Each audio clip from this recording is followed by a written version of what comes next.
Ben, señora Beira, ten a palabra. Sí. Ben, desde o BNG traemos esta moción a pleno porque o que estamos a observar na nosa cidade é como están a funcionar os VTCs sen absolutamente ningún control.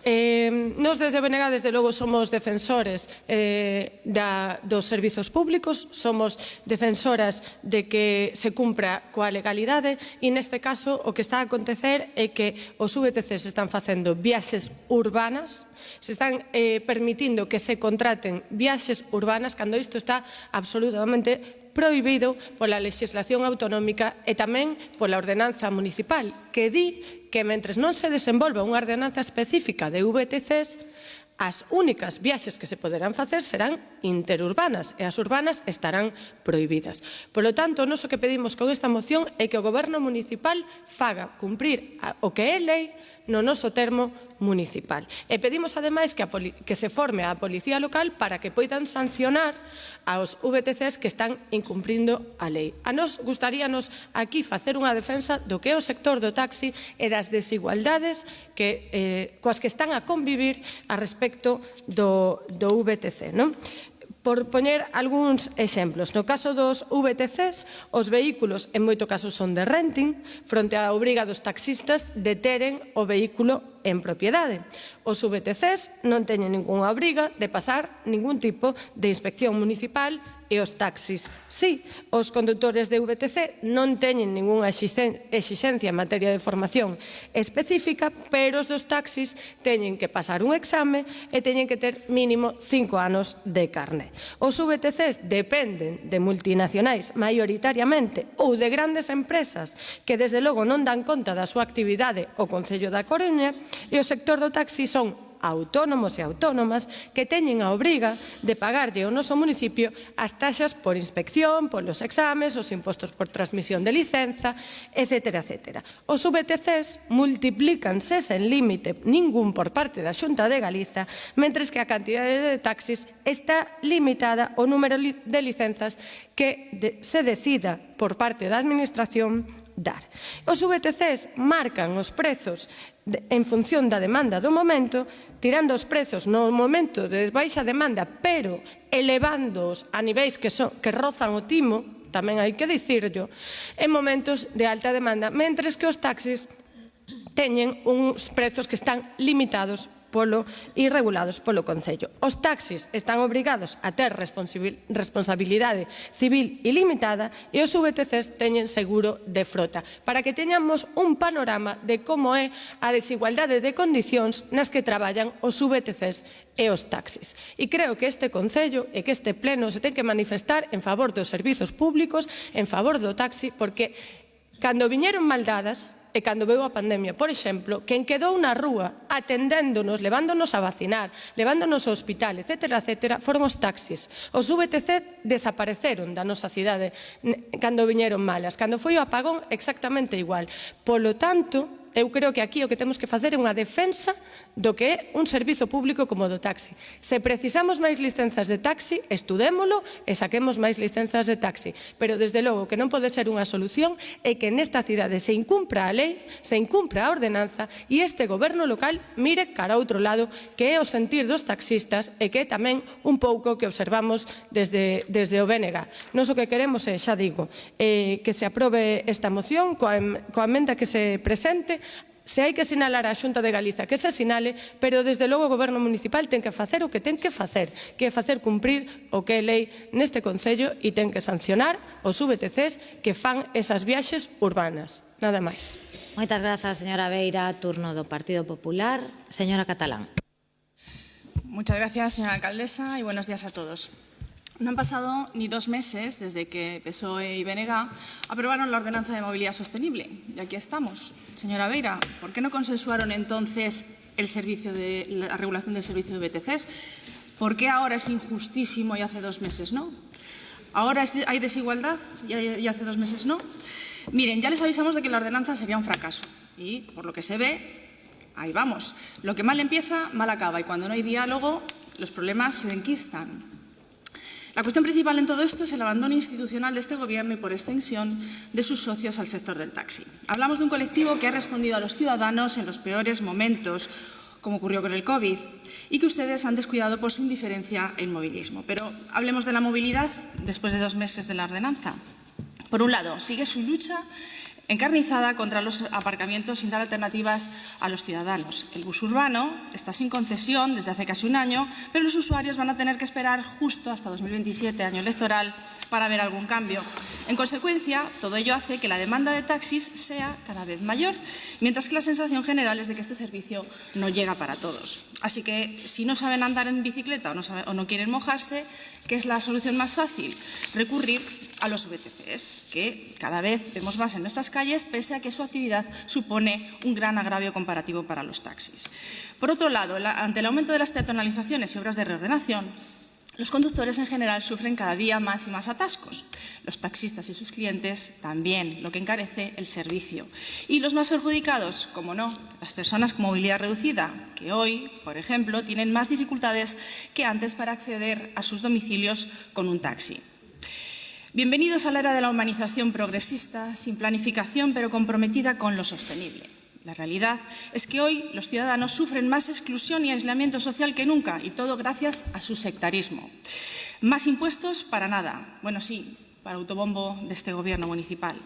En resumen, quisieron dejar la regulación de los VTCs para otros, pero hoy los vemos campar a sus anchas cada vez a más empresas sin que este Gobierno haga nada. Hoy, quien tendría que velar por el cumplimiento de las normas mira para otro lado y permite esa competencia desleal. Entonces, ¿por qué han dejado pasar la oportunidad de regular antes? ¿Por qué no han tenido con los VTCs esa celeridad que, por ejemplo, tuvieron con la tasa turística? Algún día lo sabremos y le responderán a los ciudadanos. En cualquier caso, votaremos a favor de la moción y de la enmienda de sustitución o de fagocitación, lo que sea, pero con matices. Mientras no se redacte la nueva ordenanza de VTCs, el Gobierno municipal es quien debe velar por el cumplimiento de la normativa ya existente en lo que afecta a este municipio. En segundo lugar, dejen de poner en entredicho la formación de los agentes de la policía local. Saben denunciar. El problema es que no les dan respaldo jurídico a sus tareas de control y de inspección desde el Gobierno municipal.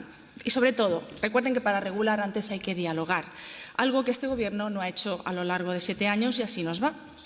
Dice un refrán español: el que se casa, por todo pasa. Señores del BNG, esta relación hace aguas, pero ustedes lo siguen pasando todo. No son oposición útil, siguen siendo cómplices de un Gobierno que otorga porque calla, y ustedes, por callar, han dejado desprotegidos durante muchos años a los conductores y usuarios del taxi. Nada más y muchas gracias. Muchas gracias, señora Catalán. Puede pasar. Señora Díaz, tenga palabra. Gracias, señora alcaldesa. En primeiro lugar, bo día a todas as persoas presentes e todas aquelas que nos siguen por streaming. Quería comezar dicindo que quede claro que este Goberno municipal defende con absoluta firmeza o taxi. É un servizo público esencial, parte fundamental da mobilidade da cidade e garantía de igualdade, accesibilidade e seguridade para todas as persoas. E por iso este Concello leva anos apoiando o sector con feitos e non con palabras, regulando o servizo, mellorando as paradas e destinando máis de 170.000 euros en axudas á modernización, renovación de vehículos e adaptación para persoas con mobilidade reducida. Porque o problema non está aquí, señora Catalán. Sempre mete un batiburrillo de cousas, pero nunca un mea culpa. O problema está en San Caetano, no Goberno da Xunta de Galicia do Partido Popular, dos vosos compañeiros, que leva anos mirando para outro lado, mentes as plataformas multinacionais están campando as súas anchas. A Xunta inspecciona os VTCs, sí, e levanta actas, pero cantas actas levantou a estas plataformas multinacionais? Porque saben perfectamente que están ofrecendo servizos a persoas conductoras de VTC que non teñen título habilitante, pero están obrigándoles a prestar eses servizos.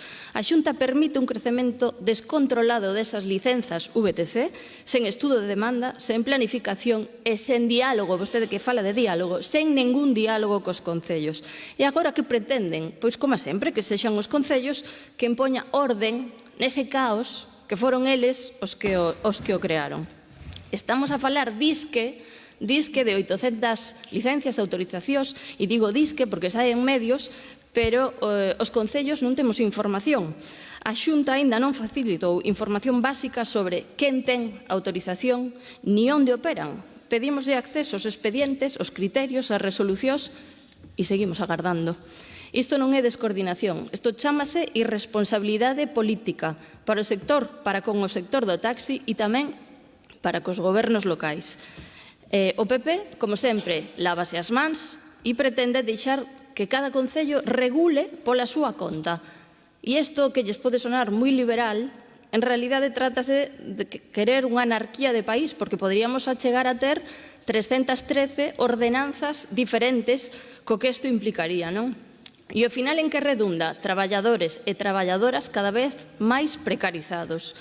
Mentres tanto, as grandes plataformas, esas os que o PP lles abre a porta, operan sin control, incumplindo a lei e ofrecendo servizos urbanos que a Xunta coñece sen título habilitante. Pero a Coruña non vai quedar calada.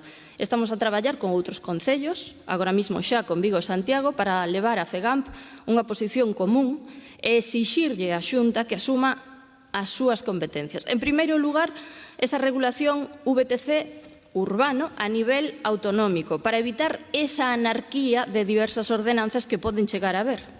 Tamén un estudio serio da demanda dos servizos VTC interurbanos, porque a día de hoxe non existe ningún, e a sospeita é que hai máis autorizacións que as demandas de servizo interurbanos, pero non o saben. Entón, mentres non haxa ese estudo de demanda que descoñecen, o que pedimos é que se paralicen esas autorizacións, porque o que non poden é seguir entregando autorización así, ás cegas, sen datos, sin planificación, e despois, claro, botarlle a culpa aos concellos, como non. A Xunta do PP, repito, está a precarizar o sector, tanto o sector do taxi como tamén o sector dos VTC. E faino por inacción, por falta de valentía e por favorecer intereses privados fronte ao interese público. Desde o Concello da Coruña defendemos o taxi, a legalidade e unha mobilidade ordenada, sostible e xusta. O noso obxectivo é claro, un taxi forte, moderno, con futuro e un modelo de mobilidade que sirva ás persoas, remato, as multinacionais. Por iso presentamos esta emenda de sustitución que recolle un compromiso real co taxi e coa súa modernización, fortalecer o taxi e fortalecer a economía local. E dicímolo alto e claro, a Xunta ten que deixar de mirar a outro lado e asumir a súa responsabilidade. Regular con diálogo, apoiar económicamente, modernizar o sector de transporte de persoas, porque as súas políticas conservadoras só traen confrontación, precarización e degradación. Moitas grazas. Moitas grazas, señora Díaz. Procedemos, salvo que a propoñente acepta a emenda, a votala. Non, sí que aceptamos porque inclúe os puntos nosos. Perfecto, pois daquela votamos a moción coa emenda incorporada. Votos a favor. Grazas, queda aprobada por unanimidade. Segunda moción do BNG relativa á modificación puntual da RPT. Tamén hai unha emenda de sustitución do PSOE. Señor Soto.